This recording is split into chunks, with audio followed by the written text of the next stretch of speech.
What are you doing?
Alright, and we are here now with STL Week 8, and this is truly going to be an epic week. Some of the best matchups coming up, and as you can see right now, we are going to be having iFU against LRM, and it is going to be Crack versus Ziki in the first match, and of course the potential here for epic matchups is just through the roof.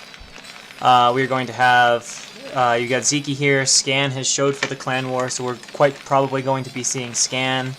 It is just going to be an insane week anyway.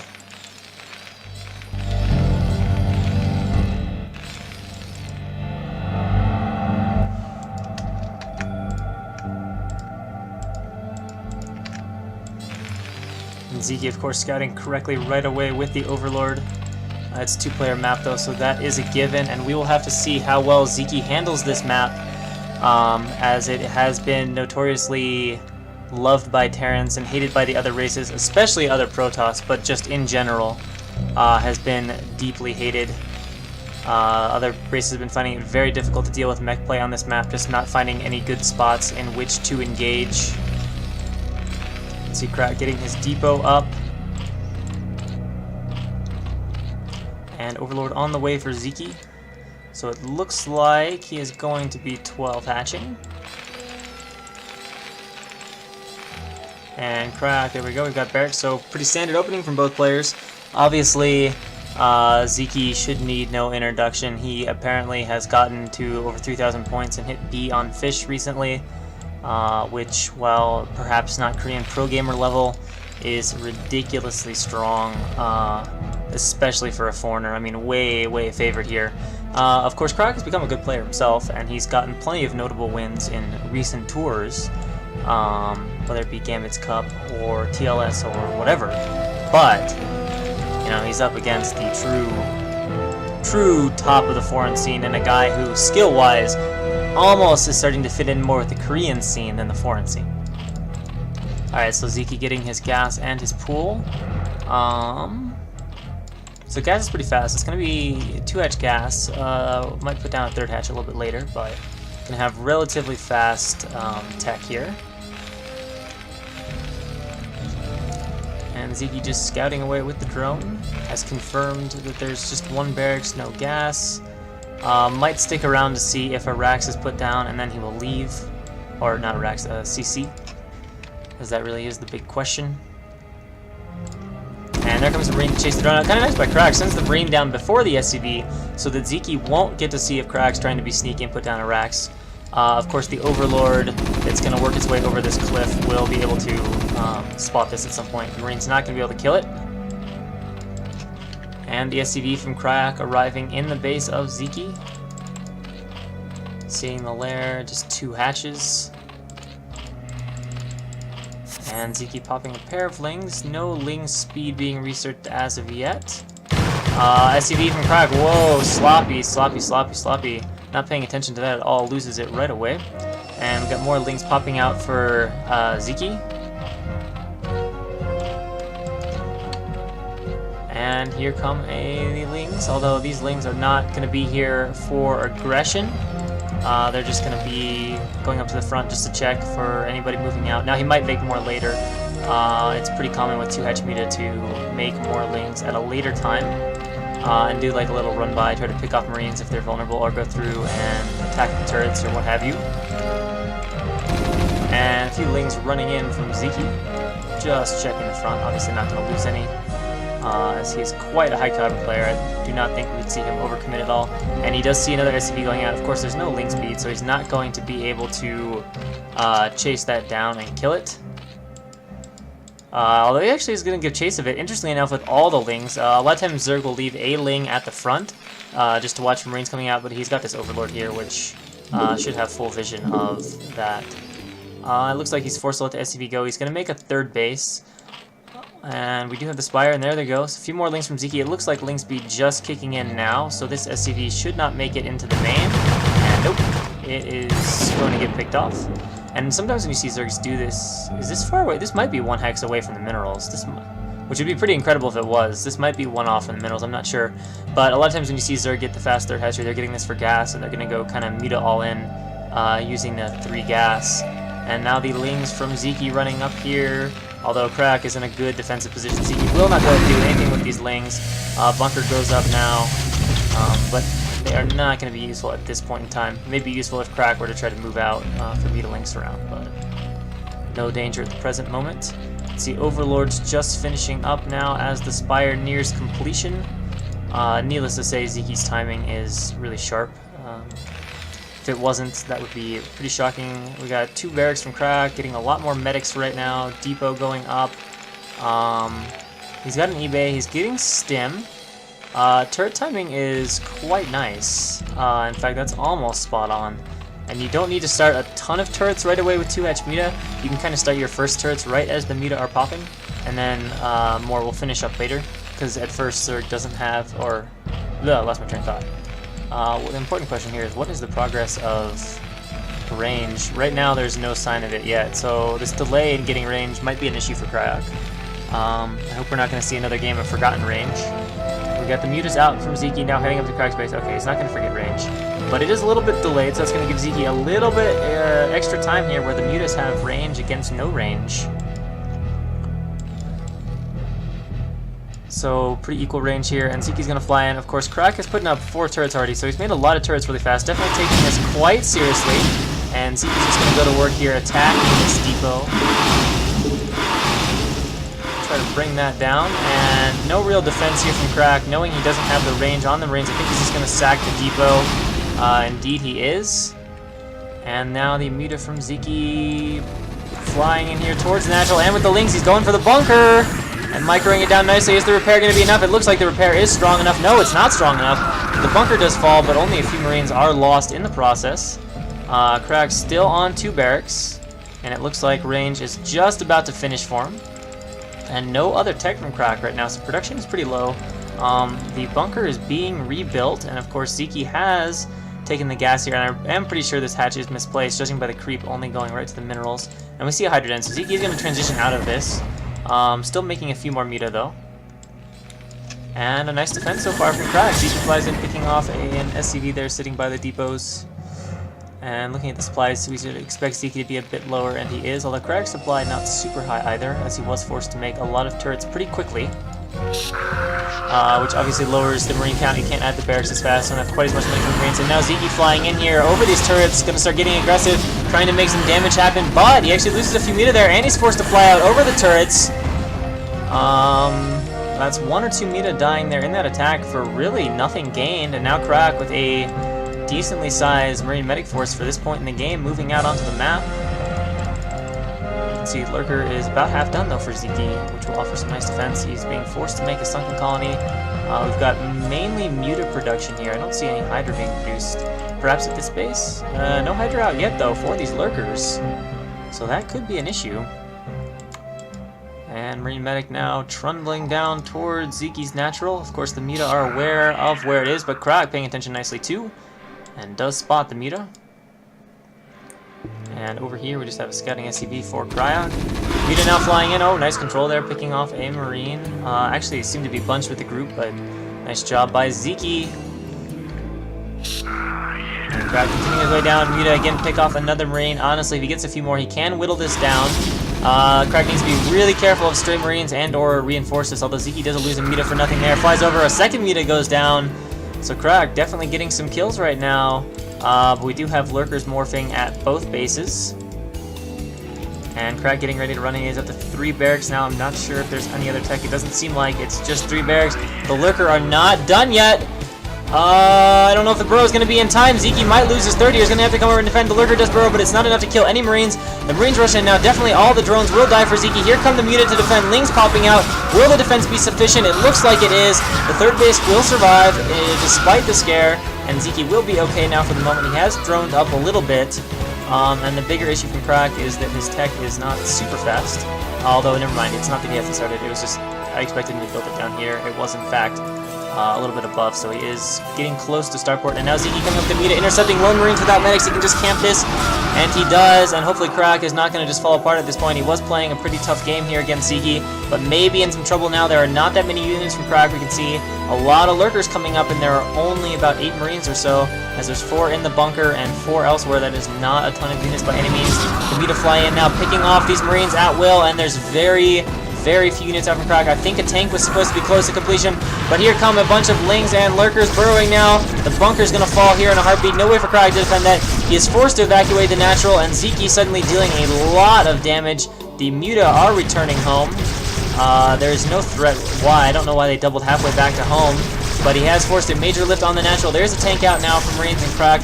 He'll probably clear this out, except for the fact that more muta are arriving, and that will take care. Actually, there's not that many there. The damage to the tank happening very slowly, but it still will be enough to get rid of the tank. And now Crack is not going to be mining from his natural for a long period of time, and Ziki just going to reposition those muta, finish off the gas, finish off the turret, and grow his advantage now. We see no trend toward Hive.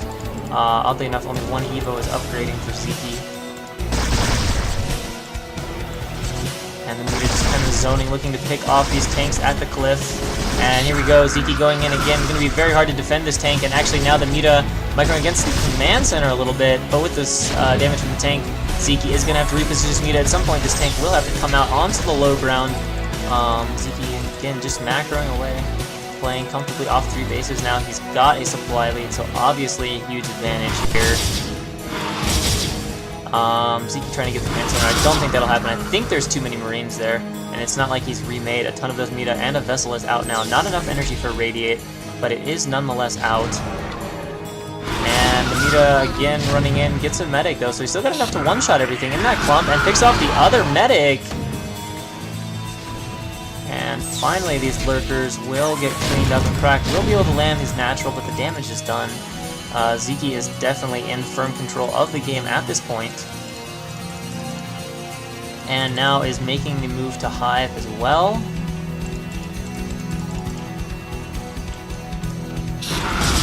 And the muta flying in for a little more harass, picking off a shot or 2 on the vessel.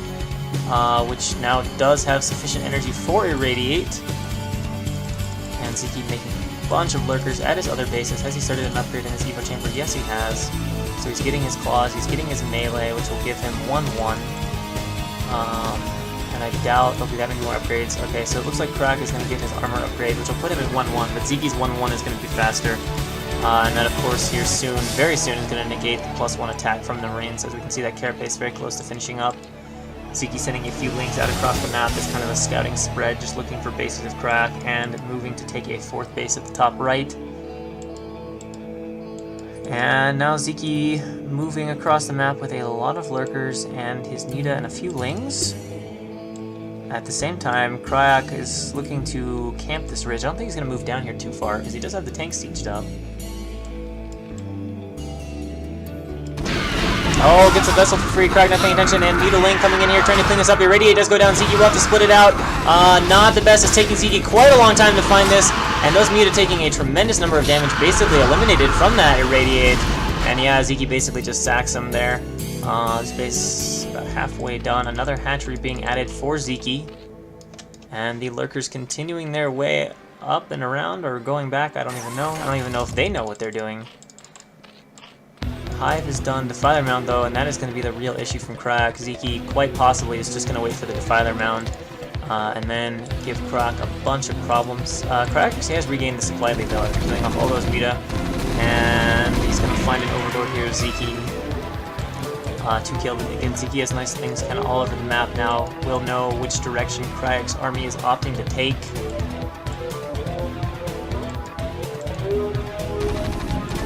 And another Overlord here is going to be found in the center. There are only a few lurkers here, and Ziki running in with the Lings. Nice job there for Crack, saving the vessel. The scan goes down, attacking from the high ground actually can work. It's just one lurker, but of course there's the rest of Ziki's army over here, which burrows, but a little bit out of position, although that many siege tanks. Ziki's going to need to get out of here, but his lurkers are kind of glitching on top of each other, and he ultimately just re-burrows them. I think they're just out of siege tank range. Scourge going for the vessel, can't quite get it. And a brief lull in the battle. How close is he? He's about halfway to consume, so he's only got to hold on a little bit longer, and he ought to be fine. And here we go, we've got a bunch of lurkers running in, and there's a lot of army from the bottom. Is it sufficient? I think it is. And it looks like Ziki on just pure army and macro is going to be able to punch right through this army. More lurkers being brought forward into this battle. And the army of Crack completely cleaned up, and now the supply is roughly equalizing again. That was funny, the Lings were like right there, but the tank was on the high ground, so they didn't see it until the tank shot. And then they're like, oh, I need to go up there and kill the tank. Although Crack has amassed another really large army pretty fast now that he's retaken that 2nd base and is macroing away again. No sign of a dropship. It is only vessels. Of course, Ziki now has consumed and getting plague, and there is a Defiler, ominously. And with that army group and Ziki running in here with pure Ling, very aggressive with just his Lings, and tries to go for the surround, but doesn't quite control it right, and kind of ends up getting nothing for it. But he still has a lot of these lurkers out of the map, burrowing a few here, perhaps for stop lurkers, I'm not sure, as he's left just 2 right there in the center. Oh, Defiler's gonna get irradiated, but is it in time? Swarm goes up, lurkers burrowing, they're actually outside the swarm right now, they will need to move up there into that swarm. Of course, he's not gonna get another consume off with that particular Defiler, so he's not gonna be able to push into the natural of Crack right now, but he can go up the ramp anyway. Does burrow those lurkers right there at the ramp, but Crack also moving some units down here to the bottom, his natural 3rd location. And I don't know why Marines are fighting these lurkers under swarm. That's a bit silly. There we go, Crack. Noticing and pulling them back, and not hold positioning them. At the same time, Ziki coming up on the bottom with quite a few Lings. Action all over the place right now in this game. And Ziki again moving forward with the lurkers, or maybe moving back, realizing his Dark Swarm is going to run out. He's going to need more Defilers. Looks like a few Vessel giving chase, possibly going to go all the way across the map to irradiate Defilers. And Crack is establishing his 3rd, so again, he's playing very tough against a player of Ziki's caliber, but there are still Lurker Ling Defiler here, and a Swarm goes up, and can he get another Swarm? If he gets a Swarm, he can get into the 3rd base. He's grabbing a Ling, he needs to eat one more, or is he going to push up towards the natural? No, he's just going to drop a Plague. He still has enough for more consumes. But the Defiler nicely targeted there by Crack. Very nice, although Ziki with more Defilers and more Lings needs to get them up there quickly, though. before this Darkstorm evaporates. And of course, these two lurkers still chilling here in the center. SWBi getting his 2-2 upgrades. Crack has lifted his Science Facility, now finally making some dropships. No sign of a mech transition yet, although we see another starport being added, which is a bit interesting. Scourge! Can't pull the first vessel in time. Lings run forward. Seemingly mis-targeted though. Needs another Darkstorm or something, or maybe he was hoping the effects of his plague would still be there. But the medic healing was too much for that. And it looks like SWBi's going to try to push Crack a bit away from this third, ultimately exposing it, but there is still that Marine group and bunker in there. There we go. Now he's done enough work, and now the Defilers have made it into the third base. The tank is unsieging. It will be too slow, though, to escape, and the bunker cannot really be saved. So the third from Crack coming under heavy pressure from SWBi. And oh, these lurkers, Crack is not paying attention. He did not expect them to be there. And they are doing a lot of damage, killing off most of this Marine Medic force. And in the meantime, SWBi also attacking at the other base, although this attack seems to not have a Darkstorm with it, so it's getting beaten pretty easily. The Defiler coming up, drops a Plague, but over here is the real issue. The SCVs are lifted, but all of them are going to die as they are transferred away. And two more Defilers here. Swarm gets up, but not in time to save any of the Defilers. Nothing alive under that. And the last of these forces cleaned up by reinforcing links from SWBi, as most of them were obliterated by these lurkers in the center, as we already saw. Crack moving forward here with the tanks into the range of the lurkers. Needs to be careful, but he is falling pretty far behind at this point. Down to just 100 supply, mined out in his main, natural mining out. SWBi's moving, lurkers moving forward again from SWBi. There are firebats in there, and it looks like the lurker may eventually win out, but SWBi now charging into the natural here with Ultra Ling all over the place, and it just appears to be too large of a unit mass right now, especially since these Ultras do have their armor carapace. I think it's just too many units. Hydra streaming in. It looks like Crack is overrun. SCVs are being transferred since those lurkers were cleared out, but it is too little too late, I think, as the supply for Crack is dropped to the 60s. It's 140 for SWBi. More and more units coming in. Lurkers being morphed everywhere. And I think Crack is being pushed to the brink, being pushed to the point of GG. Although he has played a really tough game, and there it is, GG is said, and SWBi with the expected result, taking down Cryok. But I have to say, pretty nice game there from SWBi to push Cryok that far.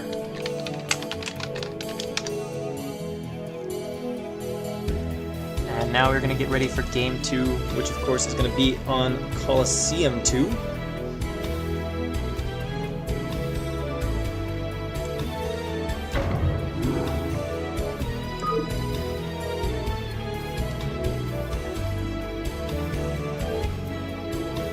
So here we go into Game 2. It is going to be Scan against True Touch, another super awesome matchup. Again, like in the previous game, Scan is heavily favored. As good as True Touch is, Scan is still massively favored, as he's just such a good player. Scan, of course, as you guys know, has been playing a little bit in SWBi competitions. He has also, he hasn't done terrible. He's actually beaten some players, won a few rounds. He took a game off Movie, and he's done well in the Chinese leagues as well. He's showed some very strong play. He's still not, upper echelon Korean level player, but quite strong. And True Touch is really good for a foreigner. Not SWBi good, but really good for a foreigner. And should be able to offer some competition here, but it is TVZ, which should be pretty favorable, although some people speculate that Scan has a little bit better TVP than he does TVZ.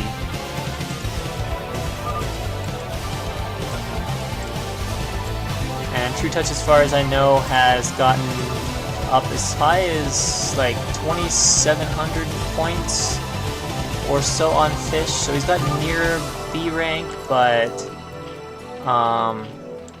not super high like SWBi, and certainly not like I don't actually know what Scan has hit on Fish though. So Scan, we can see, is taking ICV to kill the Sunken, doesn't want to get like awkwardly Sunken rushed or something by True Touch. And he is going to wall off here, as a Sunken at the wall would be pretty annoying. You wouldn't even really be able to repair the wall if the Sunken was built close enough.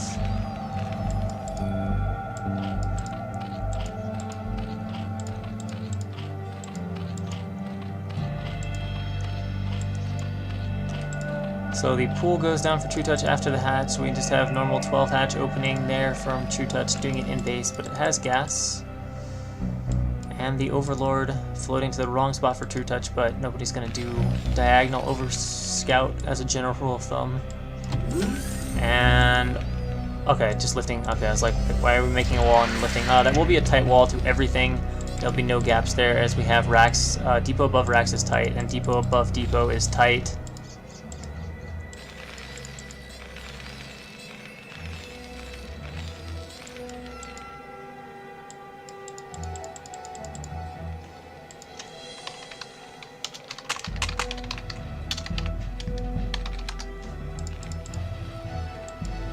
And the drone from True Touch has seen the wall of Scan, but of course Scan just dropping a command center down behind there. And Scan now coming into Scout with his SCV, and of course this is the first time we've seen Scan in a long time in events. The last time he played was probably one of the first ISL, maybe. I can't remember if he played in any major foreign event, any foreign team event after that first ISL. There's been some controversy around him, but he is nonetheless here playing today for iFU. He's actually been in channel 2 other times. One time we were deprived of seeing Scan as he was supposed to play an ace match against Draw, but Must won a game for iFU that prevented it from going to ace. And then he showed up for another game, another Clan War series, but for whatever reason was not fielded. But he is definitely out here today. And we have the Refiner going up for Scan after just 1 barracks. Or 2 barracks rather. Okay, so that's just kind of normal. 2 racks gas tech sort of stuff. And it looks like the lair is finished up here for True Touch.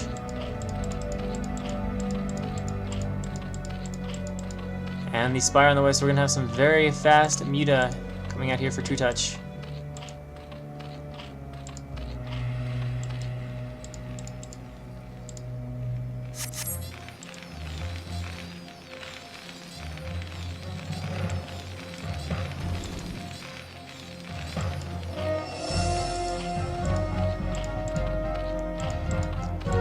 And a Sunken there at the front here for True Touch.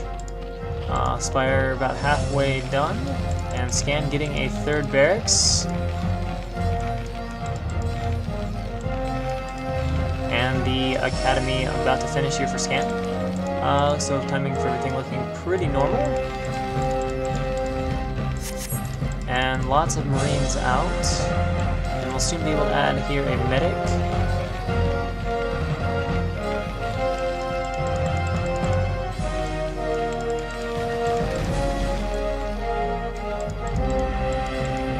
For the front to True Touch just to see exactly what is behind the barracks. But all he's going to see is the usual Marines and medics, and Scan could push out now, but knowing that it's 2-hatch Muta, I don't think he will opt to do that. We can see the +1 attack there for True Touch coming for the Muta, and of course Scan eBay is just about to finish. Oh man, that is going to be like perfect if he starts his turret right then, because ideally you want to start your first turrets right as the Muta pop is about perfect. Of course, the Muta are going to head directly toward True Touch base, or towards Scan's base, although Scan is going to be coming out here with some Marine Medic, which might be an issue for True Touch, especially if he's not paying attention, and he appears to be aware of this. Doing a nice job here, microing, picking off a few of Scan's Marines, although he's losing a lot of his Muta. It looks like 2 have already gone down, and a 3rd almost going down, so Scan off to a good start. In fact, Scan so far is not even being forced to get turrets because he has his Marines out there in the center of the map pressuring. True Touch trying to take the 3rd, much like Zeke did, but he does have pressure here from Scan to deal with. Of course, these Marines do not have range right now, which means the Muta can be very strong against it. Range still has a little ways to go. And True Touch flying around there trying to feel out where Scan is. Scan moving around the map pretty good. It's one of the interesting things in TVZ. You can pretty much tell most of the time the caliber of the Terran just by watching their army movements and seeing how active they remain on the map with their army. And there we go, Scan stimming and moving forward, picking off I think another Muta in that and chasing these guys of True Touch all around. It's almost like ring around the little barrier. True Touch trying to get to a place where Scan can't see, but Scan coming out with another large Marine medic group, and True Touch just says, alright, I'm going for it, but there's like 5 turrets here. True Touch taking tremendous amount of damage, and Scan is just saying, you know what, I don't care, I'm moving across the map with his Marines undeterred. The scanner will go down. A second sunken colony is being added now for True Touch, and a few Marines out there from Scan to help defend, but it is just 3 naked Marines without any sort of Marine medic. But True Touch's Muta are going to have to hurry back here pretty soon. And yeah, now he realizes he needs to go home. Defense is being put up in the front. There are a few Muta out, but not that many. Overlord going down. Supply blocking True Touch just a little bit, although he does have most of his larvae producing. And Scan is going to kill this off, I guess, because it could be annoying. I don't know. But now he moves forward with the Marines. There's only 2 Sunkens there, and I think it might be enough to bust through what True Touch has. And he's charging in. He is getting target firing down a lot of the Muta. Will it be enough Muta from True Touch to defend with the support of the Sunken? I don't think it's quite going to be. The Sunken goes down. It is now just Marines fighting pure Muta, and the control from True Touch doesn't seem to be strong enough. Scan with just this tiny Marine medic force seems to be busting in. Now True Touch is microing for all he's worth. There are no reinforcements from Scan. He may be able to clean it up. He's going for the camp. It looks like it is just barely enough. True Touch does hold Scan's attack, but his 2-hatch Muta aggression completely shut down with very minimal damage done. Scan having a nice little 10 supply lead there. True Touch still has some Mutas around. Still has about 8 Mutas out, and he does have his 3rd left over, making some drones. And Scan immediately pushes out with another round of Marine Medic. Scan now off 3 racks going to 4, and it looks like he is adding his starboard, about to finish. And True Touch does have that +1 attack on the Muta, which is quite nice. But again, Scan just continually assassinating these Muta. Another one goes down. And True Touch just being forced to continuously make Muta. He's going to take the gas, so he might go for Muta all in, as I don't see any sort of Hydra Den yet here from True Touch.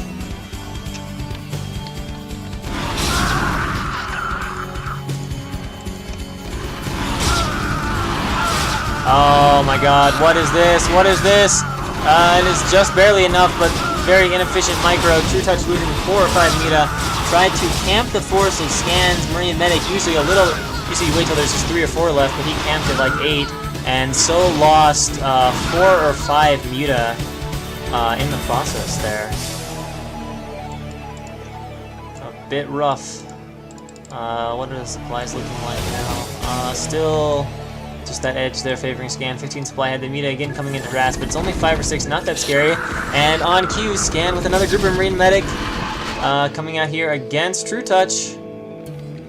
He's doing a wonderful job keeping these guys out of his base, though, which is allowing his eco to grow, his tech to grow. Science vessels on the way.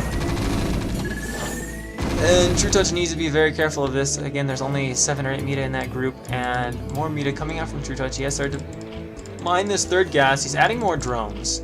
So I think he is eventually going to try to transition away, but at some point, if he's not careful, Scan is going to get a really large Marine Medic mass. It will be too much for his Muta alone to deal with. And then he will need to have those lurkers out in time to handle that.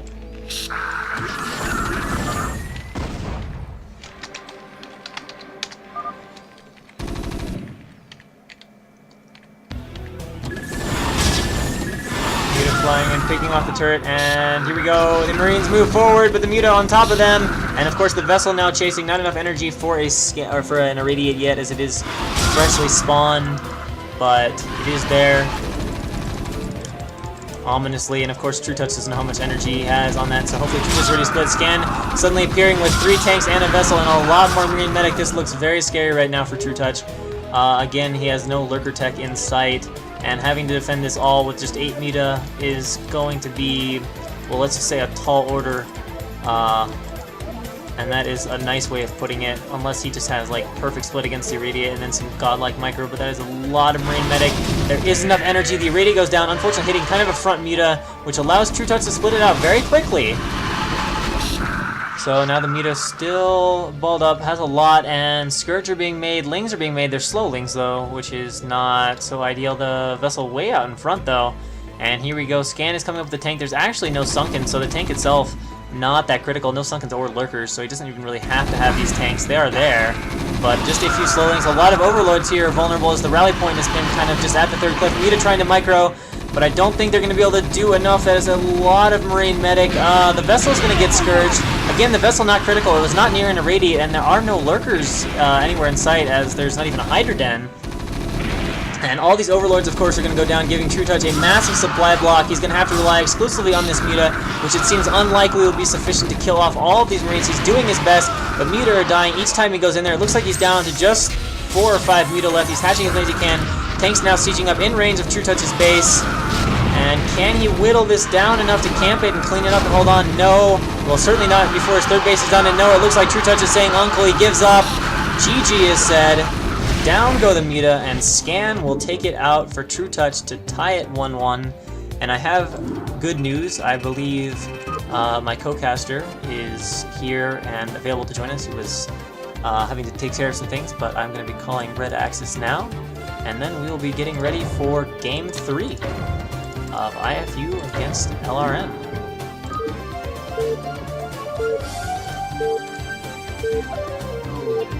Hello, Red Axis. We'll need to do a quick sound check here, and then we'll be ready to go. Let me switch here to the chat. How is the sound balance between Red Axis and I right now? How well can you hear him?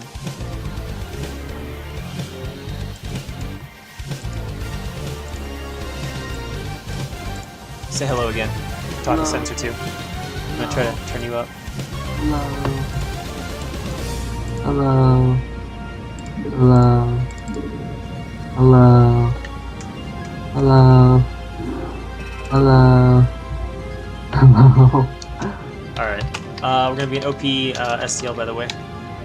Okay. Alright. You host one first real quick here so I can, so you can join my game since I'm the one that has the replays. Okay.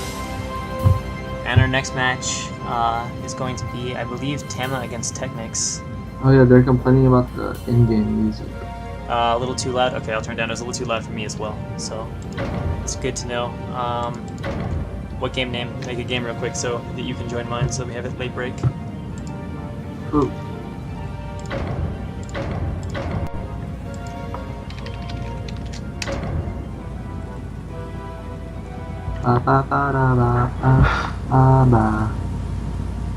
Alright, WWW1. Okay.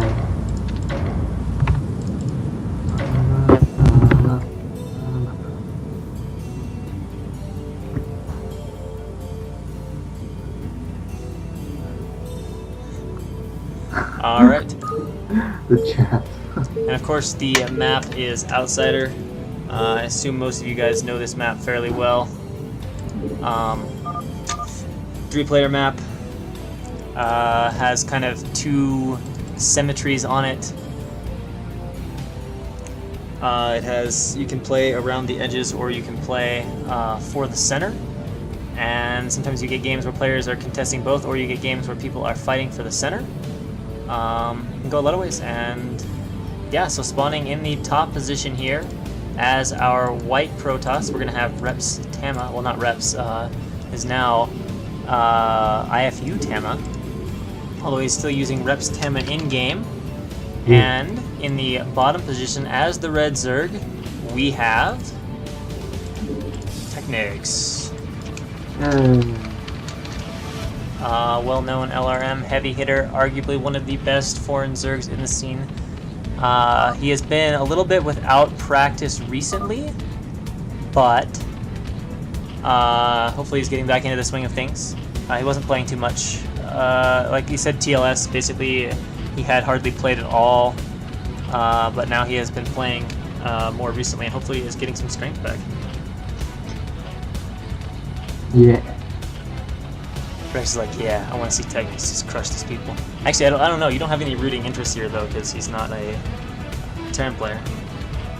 Or do you have a particular love for either of these players? I like Technics. He's cool. He's nice. He is actually a pretty chill guy. At first I got into like some big discussion with him, and I thought he was going to be like really hostile, but then he turned out to be really friendly, so life was good. And it looks like Technics is doing 9 pool here. And it looks like gateway for Tama, so some 1 base play coming up for Tama. And if this is double gate, this can turn out a little bit interesting against 9 pool speed, as you got to be really, really, really careful of ling backsteps. It can be quite intimidating. Although this is not going to be that. It's going to be 1 base tech. Again, so, against 9 pool, if he's not careful, he can get overrun with lings. We're actually going to do the musical STL cast. Or is that going to be? Or is that going to turn to like Jaws hype music once the links from Technics pop about whether or not he can hold his ramp? Bum bum bum bum. Or however, it's been a while since I've actually watched that. He's making a zealot first. That's good. If you didn't do that in ZVP or PVZ, 1 base tech, that'd be pretty insane. And a drone popping down into a hatchery, and the lings coming up from Technics now. Gonna chase the probe away. The gas is non-existent, so it is just 9 pool. And the ramp firmly blocked by 1 zealot. The second zealot is not out yet, so probes are going to be pulled here to help defend this guy and add DPS. So hopefully he can hold at the ramp. 2 probes have been used to kill the scouting probe, which is now dead. And Technics immediately moving there to attack the zealot. I believe he can take it out. The micro is decent here from Tama, and it looks like he's going to hold on to his, or maybe he's not going to hold on to his ramp.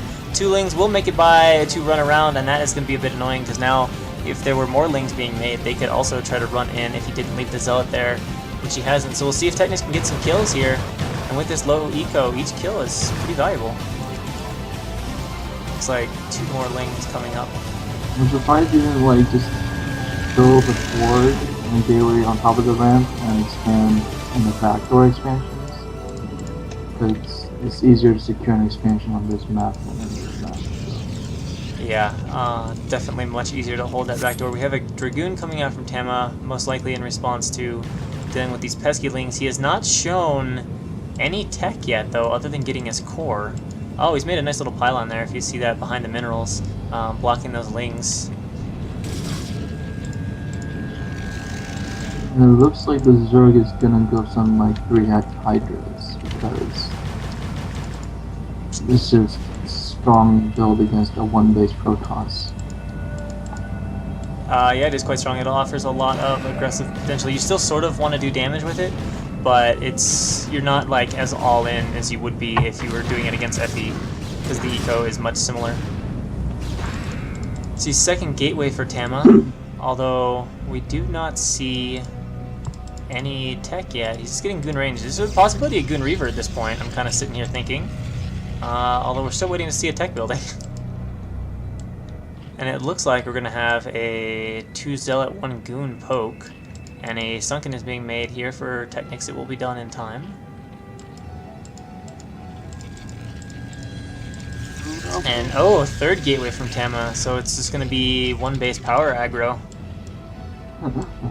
Probe's still alive and scouting around for Tama. Quite nice there. And it looks like Tama moves in, but Technics has 4 lings and a Sunken. Will easily hold off 2 slots and a Dragoon. 3 base speed zeal? I mean, what is it going to be? Just 3 gates? 3 gate Goon? Yeah, it looks like it's going to be 3 gate power Goon, which explains the lack of any sort of tech.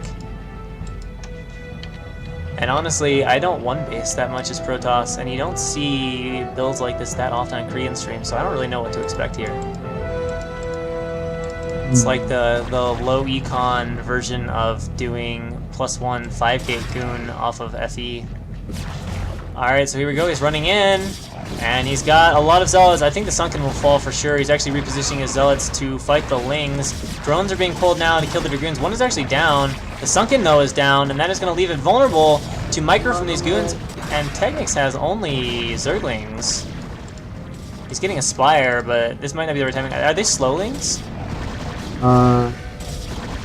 Oh man, Technic's bleeding a lot of drones here. I can't tell if they have speed. If they don't have speed, this is going to be They are like... I don't think they have speed, man. This is going to be like a walking nightmare for Technics right now, as these goons can micro effortlessly against these lings. There's a lot of them, though. Wait, do they have speed? No, they definitely don't have speed. Definitely not, but once Tama starts to get a little bit more of a critical mass, he can just keep microing back and microing back. Technics either needs to buy time for a sunken or two, or use like all of his larvae, but that's going to make it hard for him to make any muta, as all of his larvae right now having to go into lings. And Tamas has got to be careful not to get surrounded like he does with that bottom goon, which, oh, so close to being trapped. Would have been a nice kill there for Technics, but now the goon number growing to 5, and Ling's just dying faster and faster here, as it looks like Tama is approaching critical mass. Technics is desperately trying to get up a few of those sunkens. If he gets up 2 or 3 of those, he can likely live.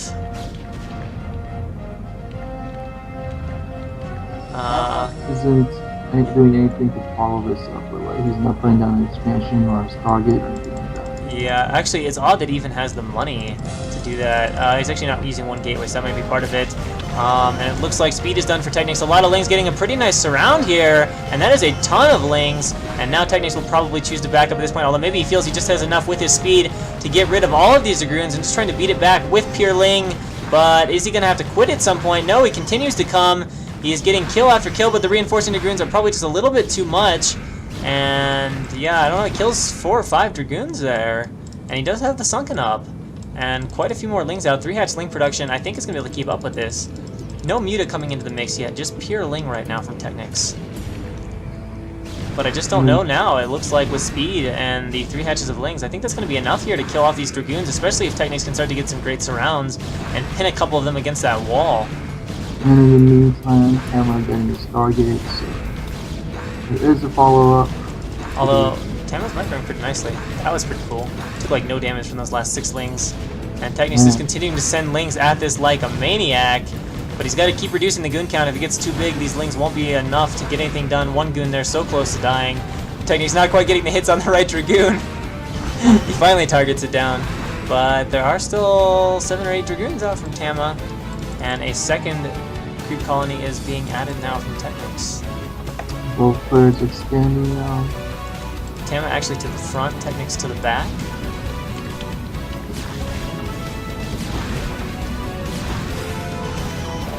Technics running in yet again with Lings, but I think it's too many goons in too tight of a formation there. And is there going to be an attempt from Technics? No, he really can't switch into Muta until he beats back this goon aggression threat. 3 gateway goons, and actually these Corsairs could serve to be a problem, as there's absolutely no anti-air here from Technics. And losing a few Overlords can supply block him into a situation where he can't make more Lings and loses his ability to defend. But he's heading back. Not going to be going for more aggressiveness just yet.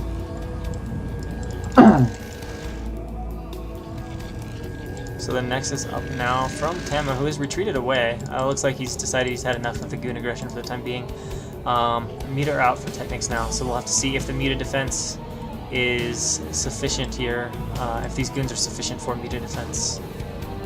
Sometimes that can be difficult. Oh, there's quite a large mass of them. And it's only 3 or 4 Muta here from Technics coming in right now. Oh, there's already 3 Corsairs too. Never mind. Yeah, so perfect anti-Muta prediction here by Tama, who I think is going to be... What do you say? You can't stutter while typing. Can't stutter while typing. That's what it means. Oh, you have the chat open, yeah. Okay. I was like, wait, where did you get this from? Who was talking about stuttering? What? Oh, Tama's glitched a probe into Scout Technics, coming in the back door. Going to see a evolution chamber and a hide den, and it's going to be chased down by one really speedy Ling. Some Scourge popping. And a bunch of drones for Technics at his backdoor hatchery. Which at some point Technics can decide to glitch a drone through there and gain access to 2 more gas if he plays that sort of style.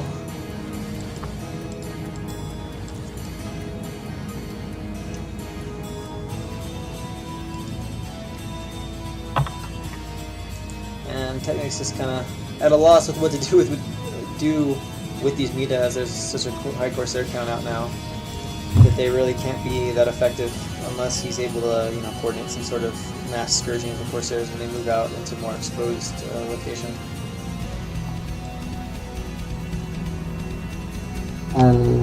The standstill. Oh, that's a pretty clutch hold there by Technics, to be honest. Like, when he didn't have a Sunken, and he had only like 6 slow wings against 3-gate Goon, I thought for sure he was going to die. But he bought time really well and cut speed out. I don't know. I don't think it was that threatening, to be honest.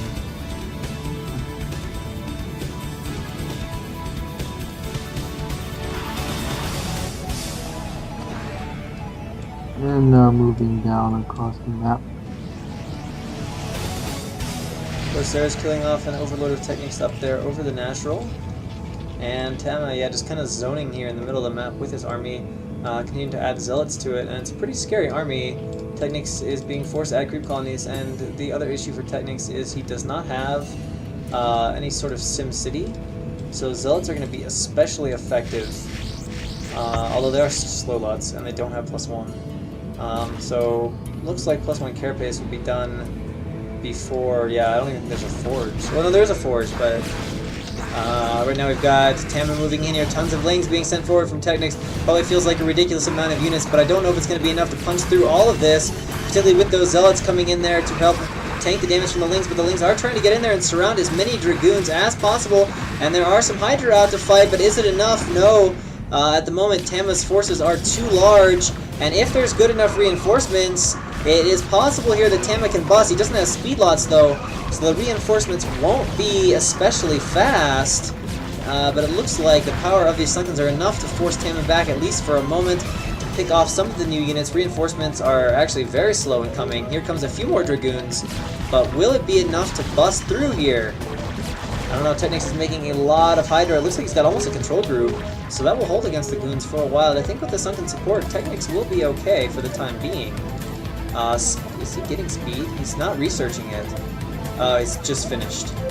And his Forge, no, there's going to be... Oh, +1 just finished, okay. So he has this little edge right now where he has +1, and Technics has no carapace, but Technics' carapace is pretty close to being finished. Or did it just finish? Okay, it just finished, so they're both on 1-1. Corsairs killing off the Overlord there at the natural, but no DT to accompany that. And the Muted from Technics is kind of chilling over at the 3rd. And now Technics, suddenly a bunch of units coming out of nowhere, or so it feels. Although, what's he have for production? It looks like he's got 3 hatch production? No, he's got 4 hatch production. Going to 5 hatch. So yeah, this is actually a lot of units now from Technics. And there's no Storm here from Tama. This could be a bit scary. He's getting his 6 and 7 factory, but 4 zealot drop coming from Tama. Yes, and I don't think there'll be defense for that hatchery. It's going to die, but we have the main engagement at the front as well. Is there a storm on the Templar? No, it's picked down. Lots of links in the front, forcing the Dragoons back. And the situation is looking pretty scary from Tama, who has killed the hatchery, which is nice. He's forgetting to send the zealots elsewhere, but it looks like he's killed off all the units of Tama. The natural is 100% dead. A DT is out, trying to kill these Hydra, but look at the stream of units here from Technics. It is a ton of Zerglings coming forward. He is trying to make it through the ramp, and I think Technics may have just busted right through what Tama had. Tama clearly not expecting that kind of production, did not have tempo out as fast, and didn't know it was coming because he hadn't added extra cannons to be safe. Oh my god. Yeah, now Technics is going to go behind here and camp behind the Nexus so he can kill probes. The DT is actually killing off a ton of Hydra, and there's actually 2 DTs out now defending.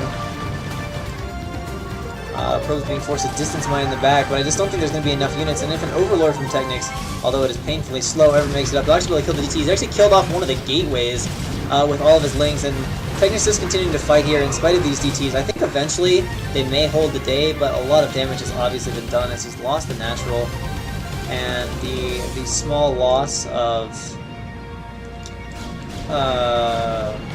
the base that was just going up is not that big of a deal. Technics trying to go backdoor and kill some stuff, but unable to get it. The DT back there helping defend. And the Hydra at the front continuing to pick off units, and we can see Technics does hold the supply lead as well. And Technics has stopped match.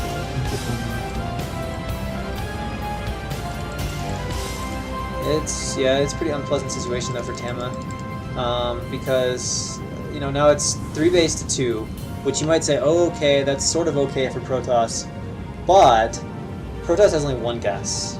Now I know Zerg only has 2, but 1 gas Protoss is pretty hard to make anything. You can't really have even Dragoons and Templar, so you're really limited. And now it looks like the Muta, they fly past the shuttle with 1 DT, no response. They're just going to go in there though and camp the cannons.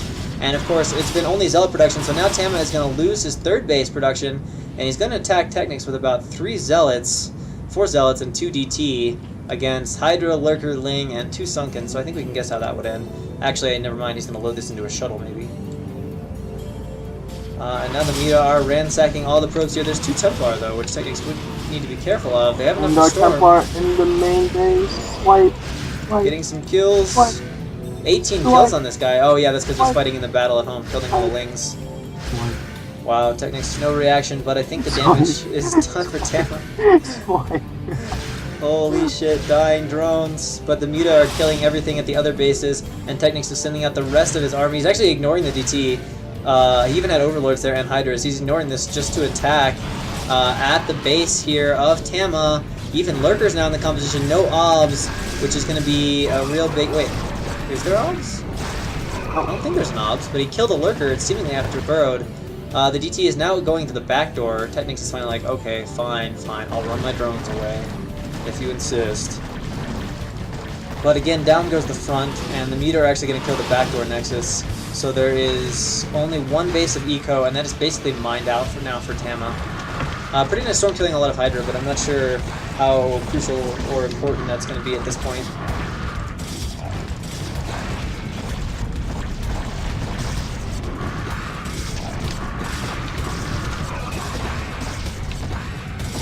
Oh man, the Dark Templar with 35 there. Here comes 2 more Zealots and 2 Dark Templar in through the back door, and at the same time, the Dark Templar is sent. Well, they come through the back door into the main, and at the same time, a DT is sent to the back base. Although technically seems to be aware of this, and is keeping a lot of his drones at the front. Now he's sending in the rest of his Hydra and Silver Lords to kill off the shuttle and the Zealots, and finally get rid of all this stuff. But let's face it, Tama is in a pretty bad position. He's running Zealots out through the Lurkers just to try to do something at the front door, but I don't think he has enough stuff.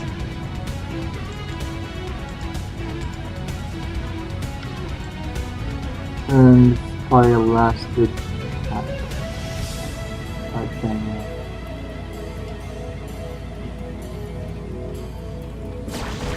DT! Good sniped.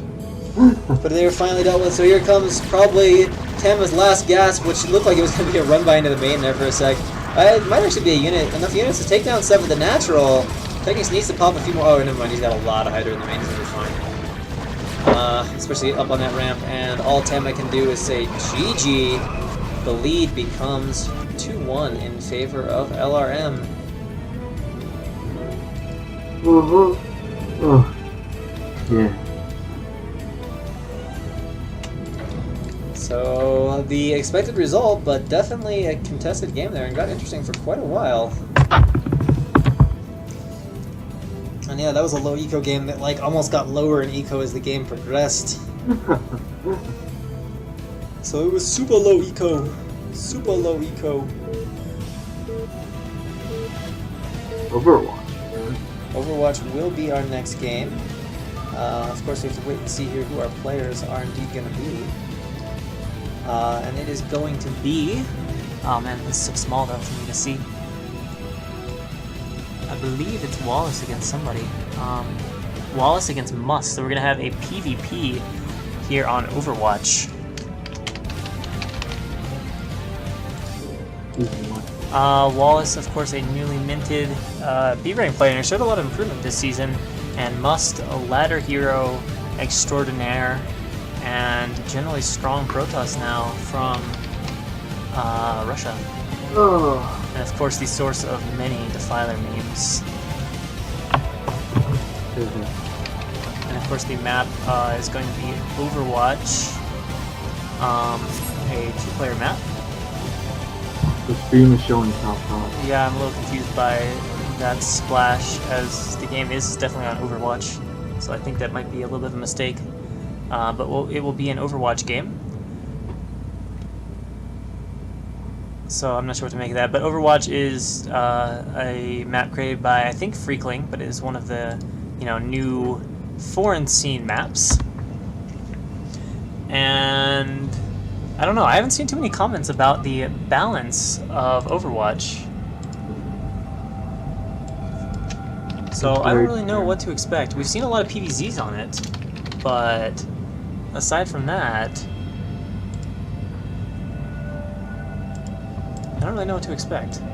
So I guess we'll have to see. I mean, PvP is going to be balanced, but I just, no one's really commented on Overwatch. It's been Oxide that's gotten all this shit for Terran Imba, Nerf Mech kind of stuff.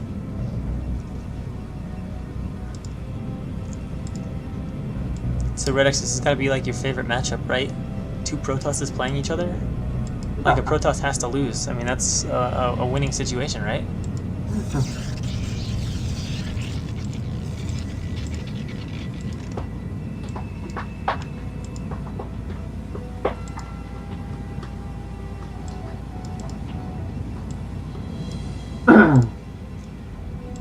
Hey, look at this. Both players are starting the game out with a pylon. I think they're doing that because you need like a pylon to build a gateway. But I'm a little disappointed that none of them are confident enough to win with exclusively probes. Alright, so we have a gateway for Must. And gateway for Was, obviously. No gas first. That would be pretty funny. They invented some new PvP build that's super gas heavy. It's like fastest possible Archons. Two Archon timing at 3 minutes and 30 seconds. 8 pylon, 8 gas. 9 silent.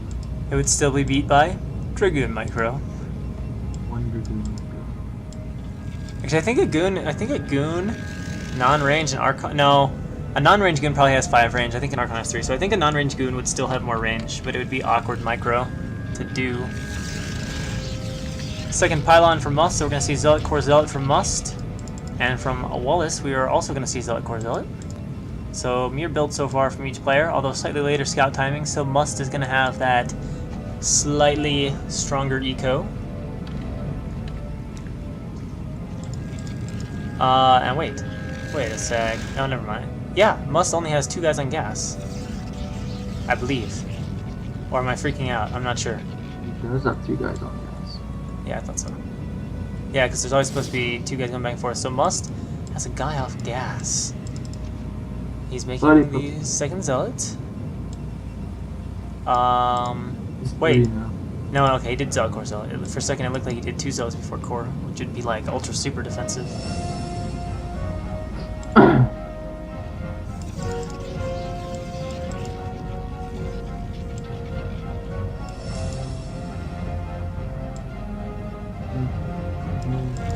And the core finishing off literally identical core timing for both players. Like, that was like perfectly identical. We can see Dragoon starting in both gateways.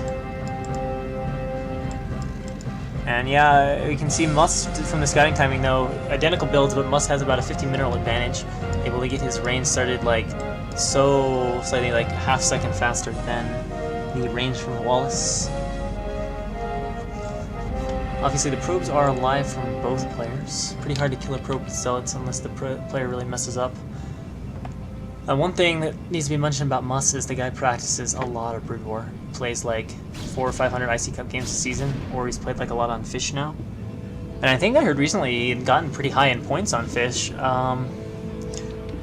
I know he's a player that, although he hasn't had results that are like mind-blowing where you think, yeah, this guy's a top player, there's some guys, some top players that rate Must really highly and just feel that he underperforms a little bit in like Clan Wars and stuff. That's a lot of games played. Yeah, it's a lot of games. It's not quite mission level, but it's a lot of games.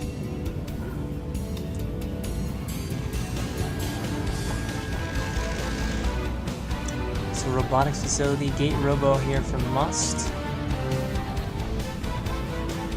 And Gate Robo from Wallace. Wow, really, really identical builds. I mean, both of them are sitting out the natural in like the same way. These players are just playing the same game. Wallace is like a probe down or something, but... So here comes the Nexus. Is Wallace gonna Nexus now? No. Okay, so we're finally gonna deviate.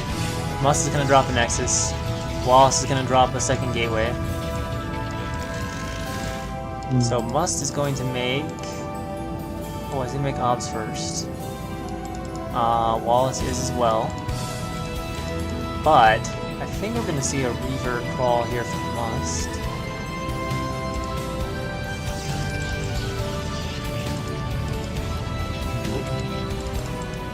Well, we're gonna see a Pylon first. Second gateway first, okay. And now here comes Wallace to make his Nexus. Perhaps. Can't tell though, because he has spent some money.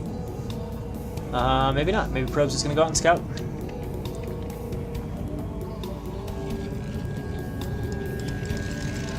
Alright, so double Q to Obs from Wallace. And from Must, also gonna make double Obs, so neither player going to Reaver that fast. Reaver will still be crawling out here in a little bit for Must, who does have a slightly faster expansion. And now Wallace is going to move up a little bit here with his 2-gate Dragoon. At the moment showing no signs of building like a Robo Bay. There it is. Okay, so similar builds, but Must with the faster Nexus. Wallace will probably have a slightly higher goon count.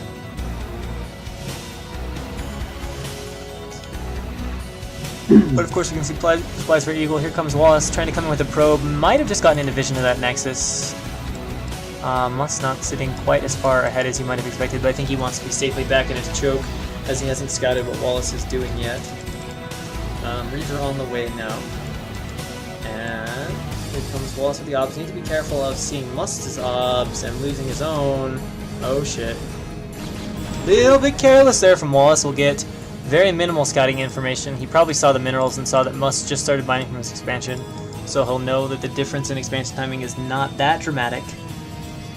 But a shame to lose that Obs. He didn't get really a look. He didn't see the Reaver coming down. He didn't really see much of what Must was up to behind that.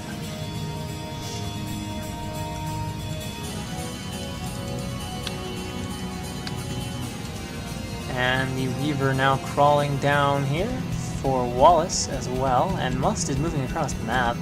That is a bit of an interesting decision, but of course Dragoons are as fast as Dragoons, amazingly. I know that might shock you, but the significance of that statement is that you can run away from the other player's Dragoons as long as you aren't careless and get walked on. So he can just kind of scout with his army here, and as long as he pays attention and moves back quick enough, he doesn't have to lose anything. Although one Dragoon of his is going to derp and quite probably get sniped off by Wallace. Yeah, that one gets sniped. But he's just trying to come down here and get a feel for what Wallace has. But it's not like, say, Zealots against Speedlings, where if you move out with Zealots against Speedlings, you just get trapped and die because the speeds are equal and the Goon has to stop a little bit to shoot. You can run away safely without losing anything. And here comes the Reaver above the base of Wallace.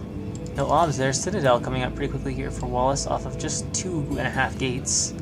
Here comes Harass Reaver. Elegant lost to this badly last time. Is there a reaction? Oh my god, probes dying. That's got to be 5 or 6 probes right there. So a very nice initial Reaver shot. That's probably like half the probes at the natural. Dying right away to this Reaver. And Must opens up the first supply lead of the game now with a 10 supply lead. That's slightly faster Expo and Reaver damage kicking in. And Must just here has an Obs position where you can kind of see if Wallace moves out, and he sees it now. Nice reaction too. Immediately moves the Obs away. Seeing that that Wallace doesn't have an Obs there, and that Wallace is going to move across now. He's got 2 Reavers in that shuttle. So Must is going to need to counterattack, apparently, as he drops the Reaver immediately into the natural, getting a shot off on those Goons. A few probes dying from the incidental splash, and those Goons go down immediately.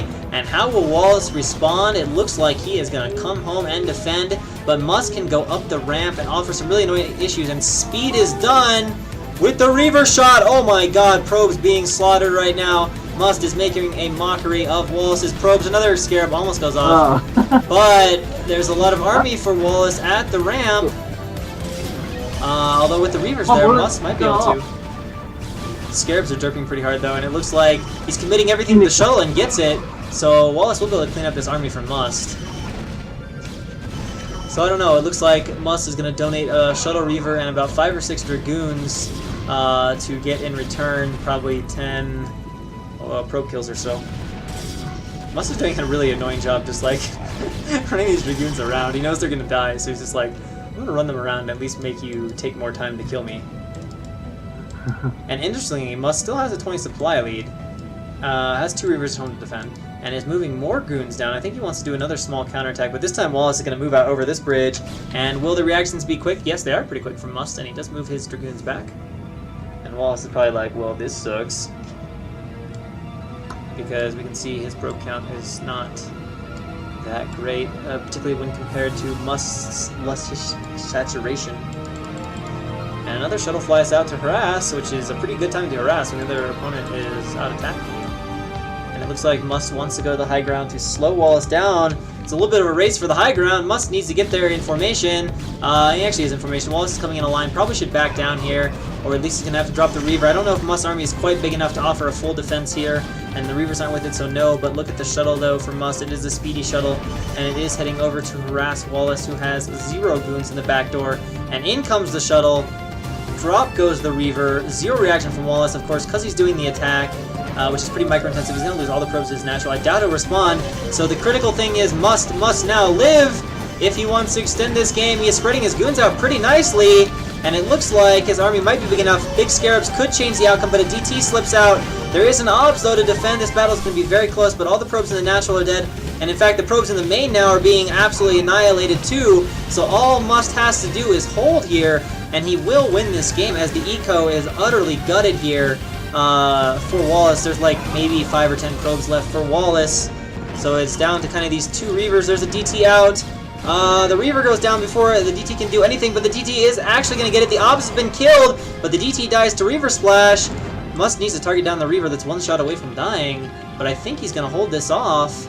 Wallace's reinforcements are a bit slow. There's still 3 goons there, and now we have Dragoon fighting Reaver. He'd forgotten to build Scarabs. He actually could have stayed there and killed the Reaver, but Must didn't know that and certainly wasn't going to take the chance. So now it is just Must trying to hold on. Wallace has like 15 probes, so huge economic advantage here for Must, and double supply. And Wallace is actually just going to go home, so that's basically going to be it. I think Must will just be able to macro up and win. Can take a 3rd. In fact, he's got a probe over there and 800 minerals, so I think we're going to see a 3rd Nexus. Oh, that macro. Yeah, man.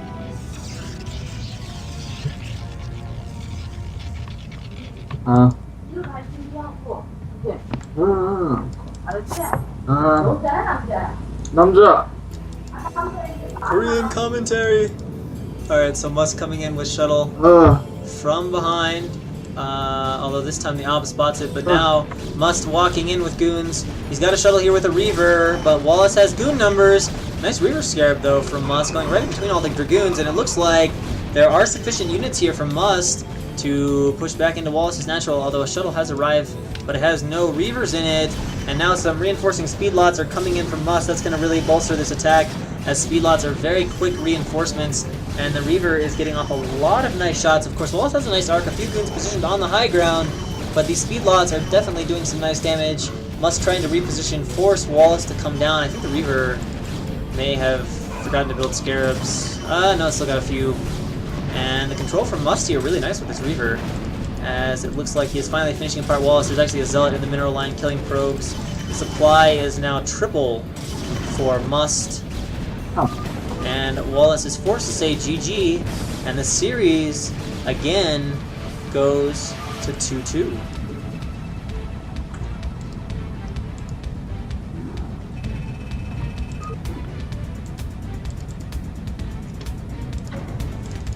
So man, this series is definitely living up to the hype. I'd say each game has been pretty entertaining.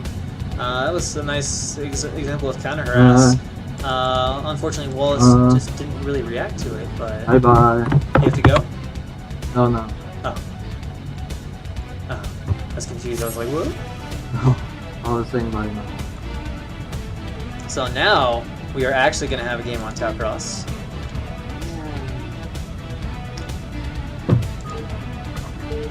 And it is going to be between Bonth and Marwin. Now this will be interesting. Neither of these players should need a whole lot of introduction at this point. But Marwin, of course, we know is the monster mechanical Terran from, I think it's Ukraine, but it could be Russia.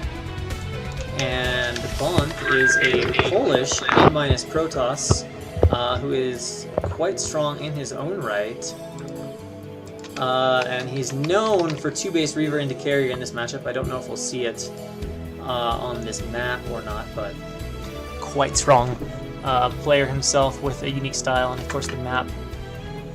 Talcross, you guys should know it, 3-player map, flat, non-ramped. 1015 is really popular, at least at low-level play. I don't know if I see this much here. That's like all I ever see on Talcross when I cast like D or to a lesser extent C games. And of course it has lovable cliffs for lots of harassment. A lot of times Protoss needs to get a shuttle pretty fast to deal with that threat. I thought Marlon was Protoss. No. He's a Terran player, man. Go No, Sue. because it's like every Russian/Ukrainian player are like Terran, or Protoss, I mean. Yeah, there are a lot. Tama. Well, yeah, I guess a lot of them are, though. I'm trying to think of who isn't. I mean, Advocat wasn't, but he's a little more old school. Brad OK. Braddock was Terran. Again, a little more old school, not currently around here, but... So yeah, spawning in the top right-hand corner, blue Terran is Marwin, and bottom position as the red Protoss is Bonth. Oh, Strelok was Terran. Strelok was a Terran, yeah. A lot of the old school guys. I think new school... So old school was all Terran, new school was all Protoss. Russia fell in love with Ire. Maybe that's become the new Protoss home base or something. I don't know. Protoss sucks. Protoss is awesome, man. What are you talking about? Protoss sucks. Imba.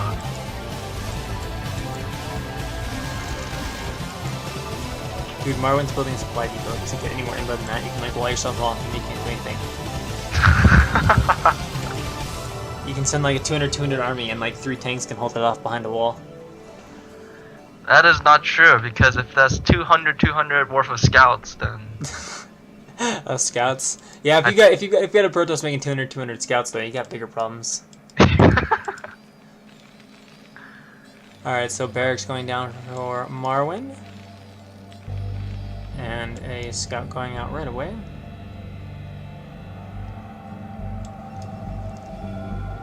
And there we go, there's the gas. So both players looking to open reasonably normal so far. Of course, Marwin still might go like 2-port Wraith from here, you know. Although this isn't the show match against Vadi, so I don't think we'll see 2-port Wraith. I'd put my odds against it. I didn't even know they played a show match. Yeah, it was last week. I only know about the show match between Zero and MVP. Yeah. That one. And man, MVP, every time he trash talks, he gets beat down. Talked about how he's going to beat Jack Links, got beaten down. Talked about how he was going to beat Zero, got beaten down. So he just needs to stop talking up. Yeah, like he only talked to us about Elegant after he beat him. Like beforehand, he was just like, whatever. So yeah, it's like a curse. Alright, so we have the core going down right away. Well, no, actually a Zealot's been made. So Zealot's going to head out here for Bonth to do a little harass. Factory is on the way for Marwin. And so now the question is, what will Bonth's opener be? Sending a Zealot, but there's a Marine and there's SimCity, so... Yeah, it should be fine. I think it's a bit of a waste of time. He'll force Bonth to spend a little APM. Yeah. Or Marwin to spend a little APM. Alright, so Dragoon is out, second Dragoon started. I like to build 200 Wraiths on BGH. I've never tried that. It seems like it would be very easy to kill. Alright, so here comes the Zealot. Nice micro here from Bonth. Although now he's having a little bit of indecision. He's like, there's too many Marines, I can't do this. So good micro from Terran. How do you do that? I suck so much, so I can't even pull something like that off. Alright, so the third Dragoon is out now. And some pressure being continued, but the Dragoon's going to need to run away. It's actually getting almost trapped by the SCV. Takes a lot of hits, but does kill a few Marines. And of course, the Dragoon taking a little damage on shield's not that big of a deal because shield do ray in. And Marwan's gonna go FD. Yes, indeed. Got those mines coming, got that tank on the way. Gonna hit him with that big power. Although he's lost some Marines, so the FD is not going to be particularly Marine heavy. Nexus on the way for Blunt. Are we going to see the trademark Reavers? So far, no sign of a Robo. But that would be a pretty fast Robo. And Bonnet is actually just roaming around with his Dragoons looking for... Probably scouting SCV. More than anything. Which is Scouting inside the base! Yeah. Psych, but it's not going to see anything yet. Blunt hasn't... Wait. Blunt has put down his Robo. Okay. So there's potential for Reavers now. And Marwin probably didn't see it, unless he saw it earlier in the scouting round with the SCV. He didn't see it. Okay, so the Robo remains unscouted, but the FD from Marwin now in the center of the map. But with 3 goons out, should be okay. It's only 4 Marines. Range. It's only 4 Marines, and one of the Marines way too far out in front, so Marwin being a bit sloppy with his control here, laying a few mines.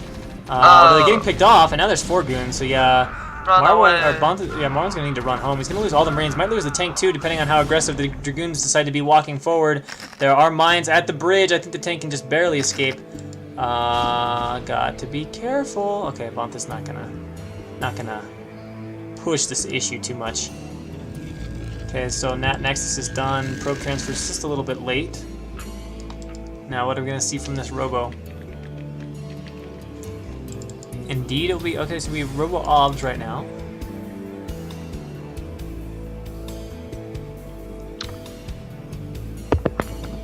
What if it's not a fake? Fake Obs. That would be a tricky build, man. You think the Protoss is gonna have like a bunch of observers so you don't lay mines, and then he doesn't. You're like not how to lay mines. It'd be like the most powerful build yet. Double observatory build. Man, you could have like the fastest Obs upgrades that way. Think how quickly you'd have like vision and speed. You'd never lose a Dragoon to mines again. And he's building a robotic support bay in the natural. Oh, there it is. That's what I expected to see. Wait, he is? Oh, yeah, up there. I went to the gas. I was like, what? That's gas, man. I'm not bad. I mistook gas for Robo Support Bay. Whoa, whoa! Right move goons are actually going to allow the vultures to slip through, but they're not going to slip through because there's actually a goon in the pylon wall. Pylon Reaver wall. Robo Support wall. Oh, so much imbalance being shown right now. Shuttle on the way. And, oh, the vulture's even getting repaired. That's adorable. Oh no, before the SCV gets killed off. Yeah, it's gonna die. Oh wait, it's gonna get away. Oh my god. Hero SCV lives to die another day. No black men were killed in the making of this game. Since SCVs are all black. Why not, like, darken? What if they're white and... StarCraft is so racist that way. Like, have you ever listened to SCVs, like, if you just hold them and hold down one, they say all this stuff like, I don't want to be in here, this sucks. And of course, it's a black guy in the SCV, and every other unit's a white guy. It's like, status quo, man. Look at that Ops, that's adorable. It's like just at a range of the turret there in the natural. Sitting over the edge. He's trying to find a route in. Okay, so he's gonna see 3 facts. What if the Dragoon is black? And you can't see because of the water? I don't know. It's a pretty deep question. Alright, so Reaver's on the way. An FD. If it's not an FD, it would be what? It would just be an FD. It would be a 2 fact. Oh, mines. Be careful. Oh, okay. Turns around and kills some vultures. So he actually, those vultures actually saved him from the mines.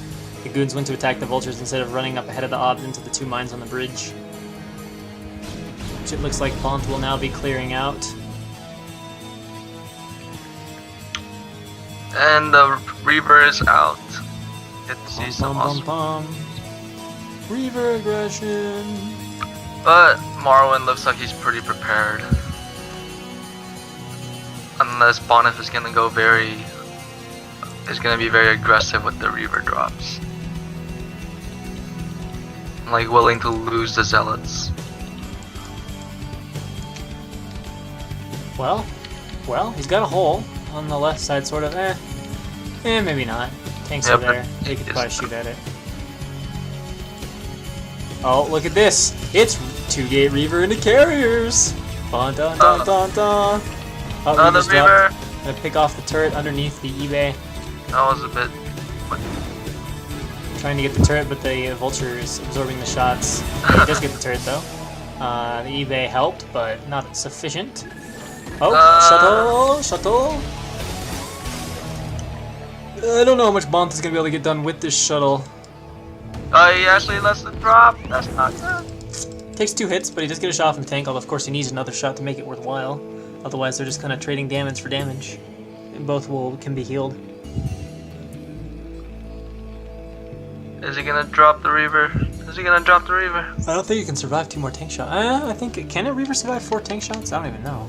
Oh He shit! dropped the Goliath! Goliath! Goliath! Can the shuttle get it? Oh Yes, it can. my god, Cliff that is Imba. so imbalanced. Cliff Imba, we can see he's getting range, so he must know about the carriers.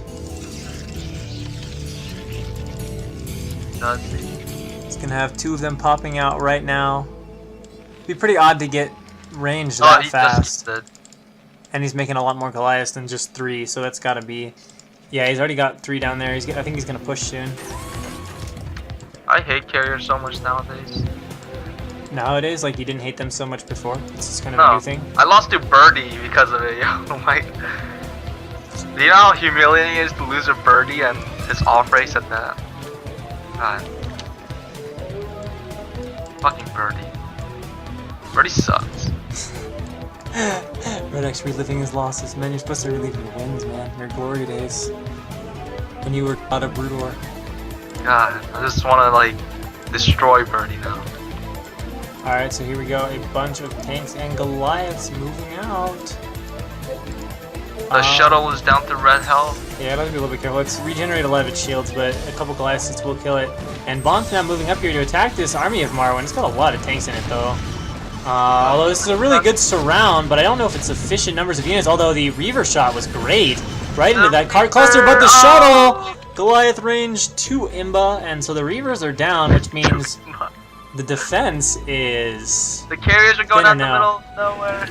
I don't think 2 carriers are enough to deal with this. They gotta be careful, man. They'll just get walked down by these Goliaths. I know, Goliaths have amazing range. Oh no, the 3 Goliaths are gonna kill that 1 carrier.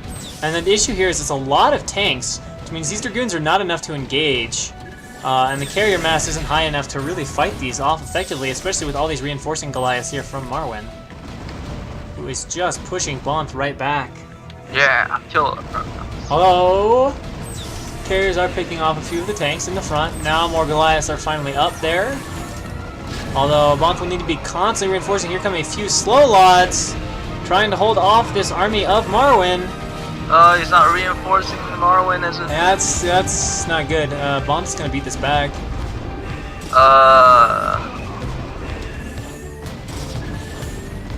Unable to make his units more cost efficient. In the meantime, Marwin is trying to take a 3rd base, so he's gonna need to throw up some turrets or something, get more Goliaths out, I don't know. Gonna have to do something. He's gonna have to do something. Gonna try and run, and there's a good number of Goliaths and 3 tanks. I actually was watching a game recently between...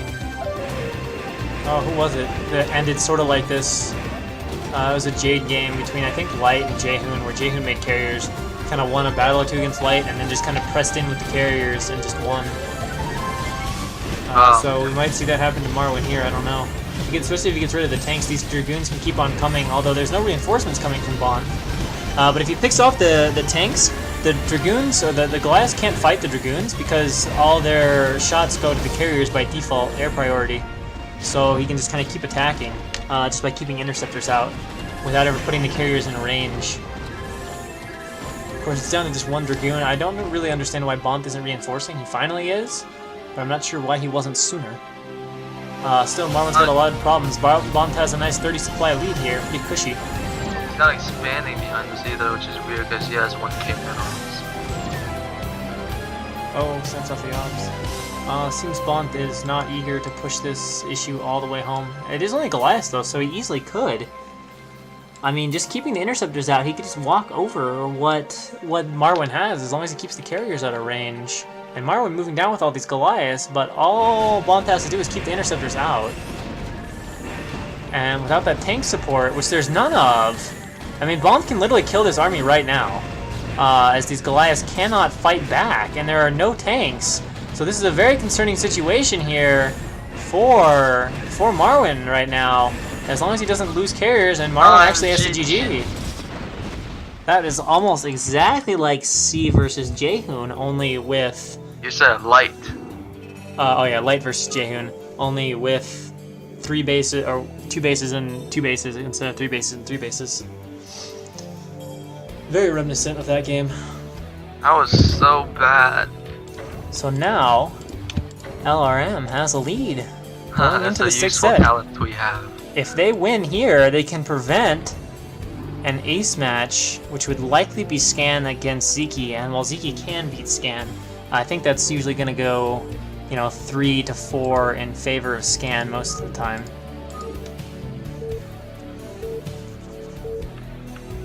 Apparently, Apocalypse doesn't want to use arrow keys.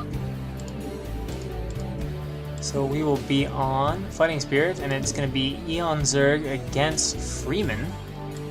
Fremon. So this is going to be ZVP. Eon Zerg, I assume, doesn't need much much introduction here. He lives in Spain.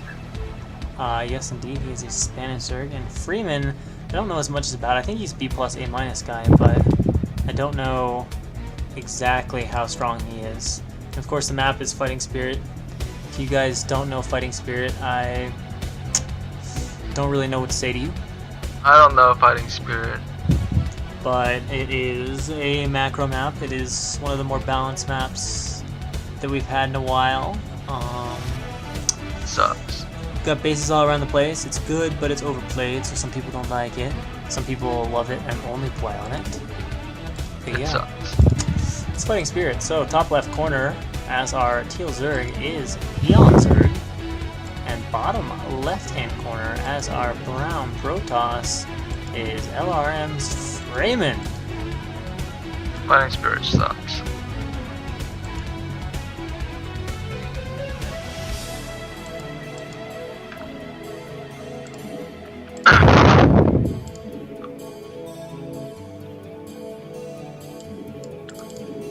So this is a Zerg versus Protoss. I casted 7 games of his EVP yesterday. So you're like an experienced ZVP casting pro. Yes, I am. I think the level may have been a little bit lower though, the level of play. Eon Just Zerg, a little bit. Eon Zerg, definitely in that upper echelon of foreign Zergs. You know, Eon, True Touch, Technics, Zeki, the big boys. Can't see why he wouldn't play his main race in an ace match. Yeah, I don't know what that's. Oh, someone's saying Scan might use P. Oh. Maybe he doesn't like Zeke's ZVT. I don't know, Zeke's ZVT's been pretty good lately. He 2-0'd Ample recently. He also 4-0'd Larva, although apparently Larva was doing a little bit of off racing as well. But still, Larva has okay off races. Larva is very flamboyant. As Oh is my god, Terra. yes. Tell me about it.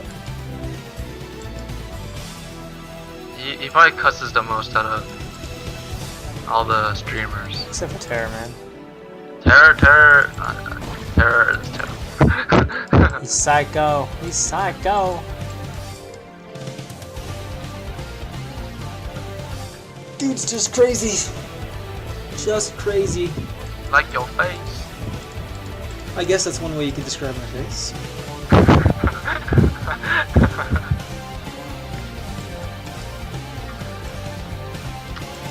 Alright, so we have, there's a hatchery going down.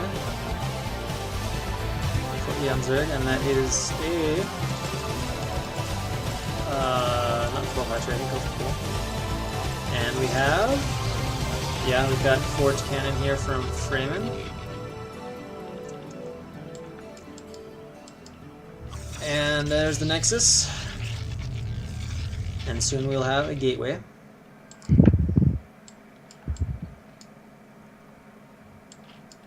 Guns are making just 2 links, so 1 cannon for Freeman will be fine. And we can see is the hatchery going down here for Janzerg.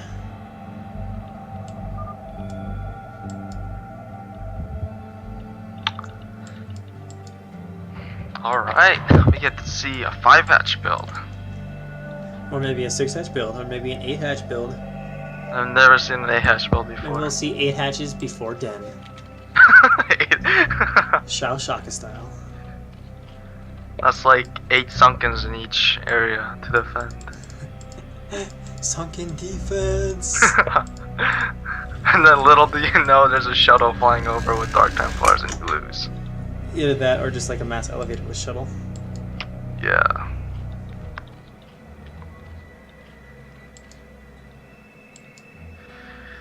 Alright. So Overlord coming down here for Janzerg. Finally gonna get a look at the front of Freeman's base. The Lings have just been kept behind to chase the probe around.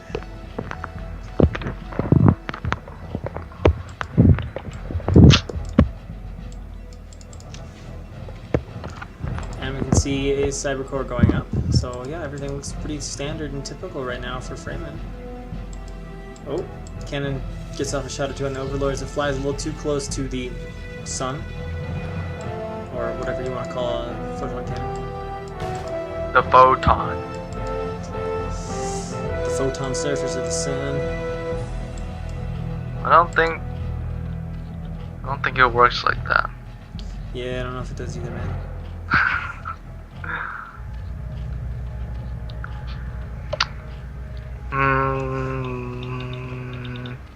Drone trick for 201 supply control. Well, you can have 400 Zerglings. No, it'd be a lot of length, man. Yeah, And again, 2 technically, Archons could hold off that for a while. and technically you can have more than. You can have pretty much unlimited number of Zerglings. Because you kill out the Zergling that actually contributes to the supply count. And therefore you can just keep making space for supply. Can you actually do that? That would be adorable if some Zerg actually did that. Yeah, if he's like seriously down in like money and can't afford overlords. No, could you do that to exceed 200 though? Yeah, you can. Make like 2,000 Oh no, Zerglings not 200, but you would have more than 200 Zerglings because there would be Zerglings that don't contribute to the supply. But the supply count it can stay at like however many other units you have, but Yeah, I'm just trying to figure out if you could use this to get like 2,000 Lings. yeah, you can. But I mean, there's also the cannot exceed map unit or whatever. You know, I actually had that happen recently. I was playing a game on BGH, and it did the yeah, same thing, but with cannons. I couldn't make more cannons. I was trying to. I literally couldn't make anything. It would like deny to make a cannon, saying there were too many units. Yeah, it happens a lot on fastest maps. I didn't know that was possible, but it was pretty funny. I was trying to cannon like the entire map. Or you're playing BGH. Yeah. And you were playing without me. It was like what do you call it? A race war? No, it was just like a FFA. So we got Evo Chamber going up and Hydra Den here from Janzerg, so pretty standard normal play. +1 weapons coming. Getting some Zealots. In fact, Freeman should be moving out here quite soon. Building up the Corsair count, dropping now the cannon as well to protect the Corsairs. Oh, losing a few Scourge to that cannon, and now Freeman waits a little bit, but his timing is really nice for this. He's going to hit right about at that, 710, 715, the normal timing window for +1 speed lots. Janzerg does have his 2 Sunkens out though, and he is getting Hydra speed upgrade.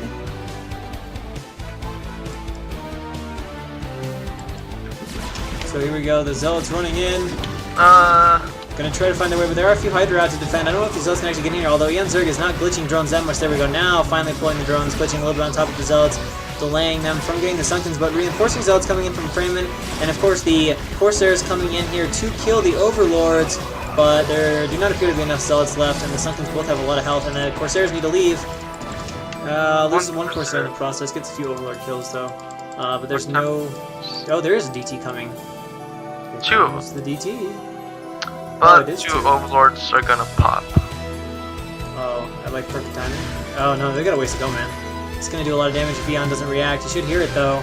4 drones, 5 drones. Oh, there's one. Okay, 5 drones. It's gonna be 6. 6 and escape. 1 DT escapes with his life. With his spirit. With his DT spirit. And here we go. Hydra moving forward here. And they're going to come and try to pick off the cannon. It's down. Freeman has entered the base of, or Ian Zerg has entered the base of Freeman, picking off. 1 storm goes down. 2nd storm goes down as well, but he cannot save the dying Templar, which means the front gate is open, and Ian Zerg is free to just pour Hydra in here. And Freeman has a lot of issues, basically losing issues. It's going to be near impossible to recover at this point. He is producing Zealots out of his gateway. I mean, he literally needs Ian Zerg to like comp all of his Hydras, hit hold position, and then let him storm them. That's pretty much how, unless Eon doesn't reinforce. But Eon actually might not be reinforcing. No, he's not reinforcing, so... Freeman is allowed to live through the graces of Eon Zerg or something. That would be a bit too extreme. Well, I thought he was just going to pour Hydra in. I'll 5-hatch Hydra. You lose your cannons and have no Templar, and only a few gates of production. Can't really do anything, but... Eon Zerg has gracefully extended the life of Freeman. And Eon Zerg isn't getting a 6 hatchery behind us though. So there's gonna be pouring in Hydras. There's gonna be a lot of aggression, a lot of Zealots here. Gonna force Eon to kind of pull back and collect, but the Zealots themselves won't be a threat, especially without Templar, as once the Hydra Master's just a little bit bigger, it'll be 2-way Hydra. Oh, a huge nice trap there from Freeman, who kills 6 or 7 Hydra for free. Well, that's a pretty nice pick off. That sort of changes the threat, although there's still the SimCity to deal with. And now Freeman running in here with a bunch of Zealots. Eon Zerg has a few Hydra. I think they're looking for to pick off reinforcements, or what? No, there's actually Scourge, never mind, no Hydra. And more Hydra pouring out of the other bases from Eon, and just pumping away on those Hydra. Dim Hydra. Dim Hydra Liscus. So here we go. A whole shit ton of Hydra coming down against a whole shit ton of Zealots. Sans Templar though. That means no Templar, and they're kind of coming in a line. I don't know, maybe there's enough Zealots to punch through this round. But what happens is once you lose the momentum, you can't regain it because the Hydra are just too numerous. Oh, there's the Templar. Do they have storms? They do have storms. They're forced to suicide themselves though, and 1 remains, picked off by Eon, and now the army from Freeman has been destroyed. There's 1 more Templar coming up here. Does it have a storm? It does not. It will die before it gets the chance, and the other one is forced to run. It gets off a retreating storm, but the Hydra is just charging forward confidently. And now Eon putting down the 6-hatch in the main, and is just going to be rallying in Hydra. There's no cannons! And his macro appears to have come to a period of halting, as there's no units out. Eon's probably like, what the fuck? He's like, I don't even know if I should run in here or not. This is weird, man. He's going to start taking down the pylon. Like 8 gate all in or something. Yeah, but he's losing 8 gates to 5-hatch. Seems a little bit suspect here. +2 is so close to finishing. Man, it's going to be so hard for Freeman to get a 3rd. He's going to have huge problems now. He's trying to put up a cannon. But the Hydra are coming across the bridge. There are some goons out to defend, but I think it's going to be really hard for Freeman to win this game. Hydra moving forward again. Any more Templar out? Yes, there are these guys in the background.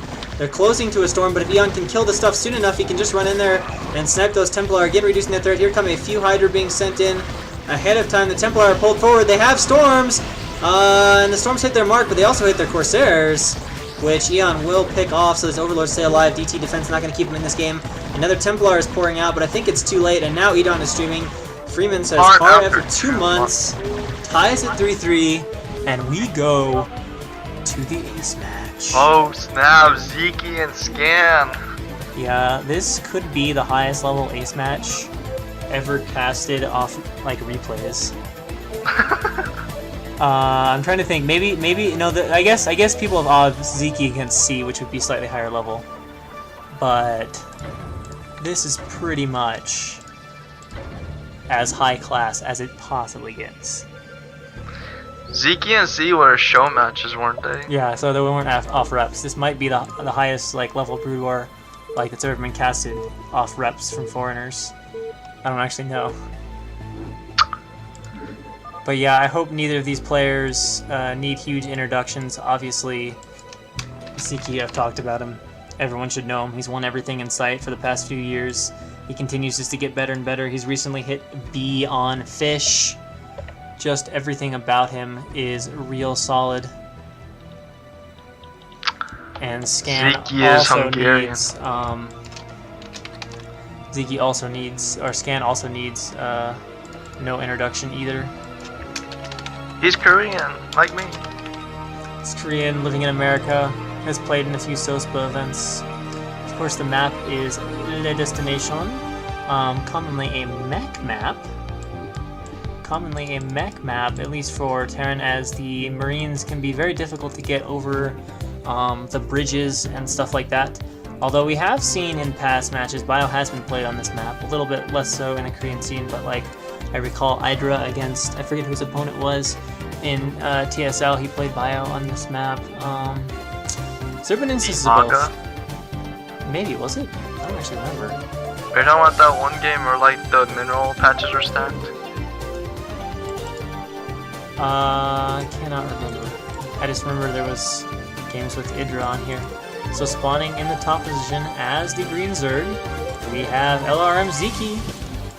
And in the bottom position as the light colored Terran, teal or whatever, not teal, light brown, we have Scan. This peach.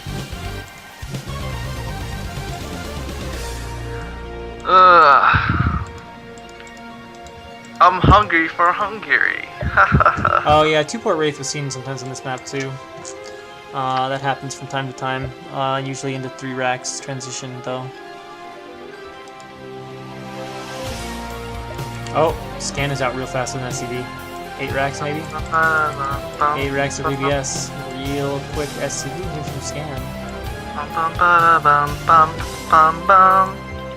Looks like he's just gonna do forward 8 racks, so possible for bunker rush. And Zeki is 9 drone scouting, so that's nice. He's gonna have a pretty fast scout and be like, no barracks, what the hell? What the hell is this shit? So Zeki kind of on quasi Star Sense mode, if you will. Opting for that 9 drone scout. Overload popping. He's going to go 12 hatch though, so bunker rush still going to be in play. Pool is going to be a possibility. Oh my god. Oh my god. Hacks! Super hacks! Oh my god! Zeki hack level off the chart here. I don't think he's going to be able to stop the barracks from going up, but he's going to know about it. Scan can always send another SCV. Yeah, an SCV is already being sent out by Scan to prevent the death of this barracks. Death by barracks. And the SCV now pulled off. So he's going to delay that 8 racks, which is obviously really nice. And he's forcing another SCV off the mineral. So all in all, pretty significant what Zeke's done here with super hacks scouting. The barracks will finish. So the bunker rush threat is... Well, actually, never mind. Zeke just went ahead and put down the pool. So no, the threat of bunker rush will not be all that serious. Zeke should be able to deal with that. Okay. And now return the drone. Is gonna go mech. Yep. As he's getting that gas up right away. Or he's gonna go like 2-port Wraiths. Raisu. Or 1 racks, 1 fact, 1 port. This is not StarCraft 2. And then transition into mech or bio. Or Volcanic. Yeah. Alright, so Zeke getting his gas. Scan actually didn't even make any Marines. He's gonna float the racks as part of his wall. Oh, he made 1. Okay, made 1. Ran it back inside. Lings are out from Zeke right now, and there are 6 of them. 5 being sent to the base, 1 to chase the SCV. And the wall is up for Scan, and the factory is on the way. So now we must wait with bated breath to see what follows the factory. Ports. Machine Shop, Vulture. Well, Vulture will probably follow either way, but I Vulture. predict an armory. Alright. You're feeling Mech and or Valkyrie. I'm feeling the fantasy build. Alright, so here comes some of the Lings to the front, but that one Marine and those supply depots can hold off tons and tons of Overlords. This is Zeke versus Scan, you know?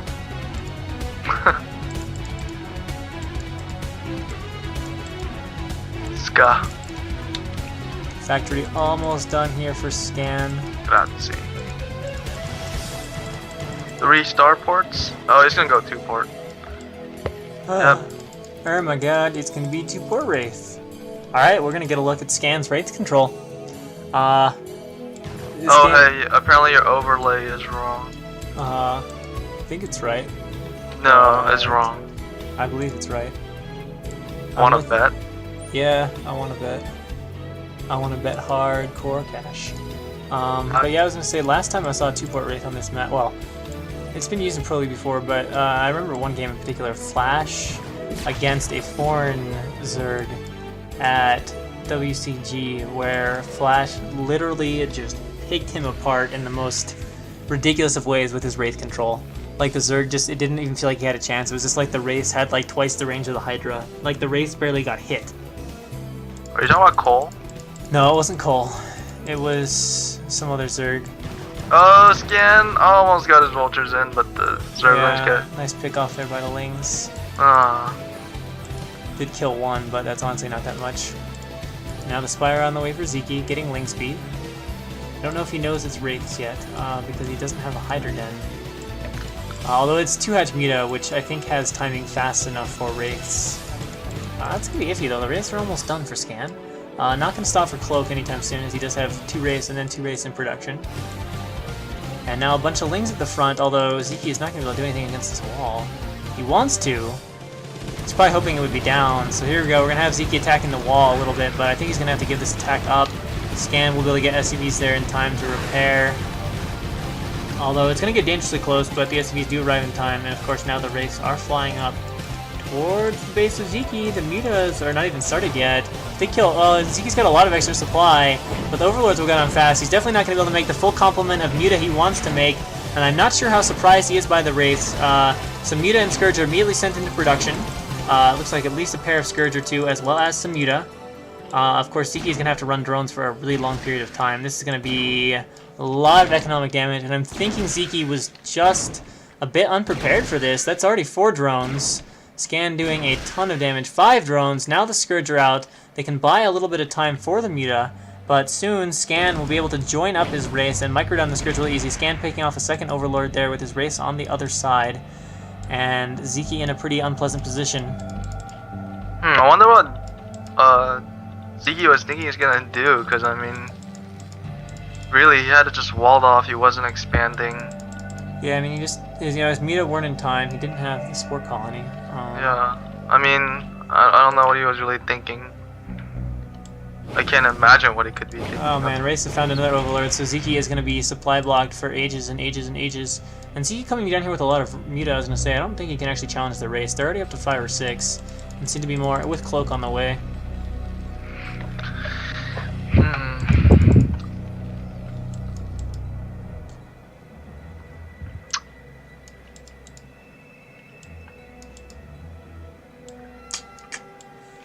Alright, so back in the base we can see depots going up. We can see more Race on the way, and Marines still being made out of that barracks. No sign of the full 3 Rex transition yet. Factory not being used at all.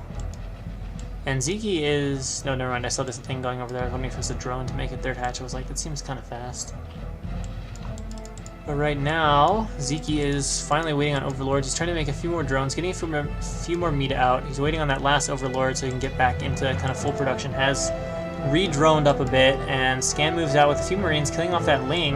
And Scan is nicely going to force another Sunken as well here from Zeke. And of course, Ziki without spores at the front has to be really careful. If he loses all of his anti-air, the Wraiths themselves can just kill the Sunkens at the front and kill everything. Muta colliding into some Wraiths, but the Wraiths have Cloak, and they can chase the Muta down. Ziki needs to split here. 1 Muta's down, 2 Muta down. Not 3, but now going for the Overlord, which he gets quite quickly.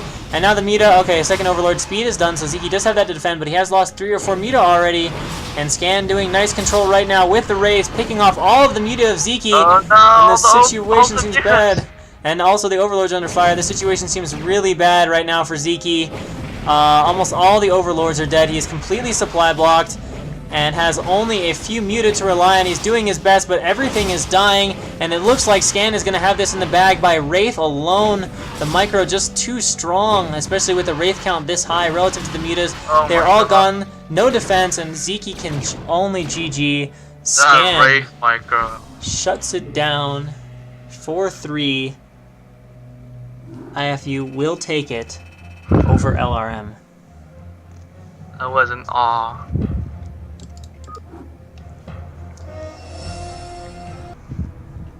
Scan too strong, man. Too strong. Terra number 1. I'm not convinced, though, that someone said Ziki knew about it, but I feel like he was caught a bit off guard. I really do. It just seemed odd to have no Hydroden, no Spores, nothing to rely on to defend those Wraiths other than pure Muta, which doesn't get it done. I mean, maybe he thought his 2H Muta was going to be fast enough, and it just wasn't, but I don't know what to say, man. Unfortunately, I have to go now. Oh, do you? Sorry. Okay. Yeah, I don't guess I will see you later. Alright, sorry about that. See you, man. Bye.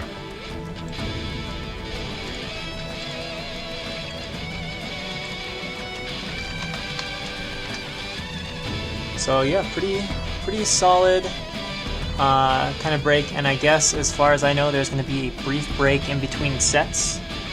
So we're going to be starting the next set, which is going to be IWL against Lag Free here in just a couple minutes.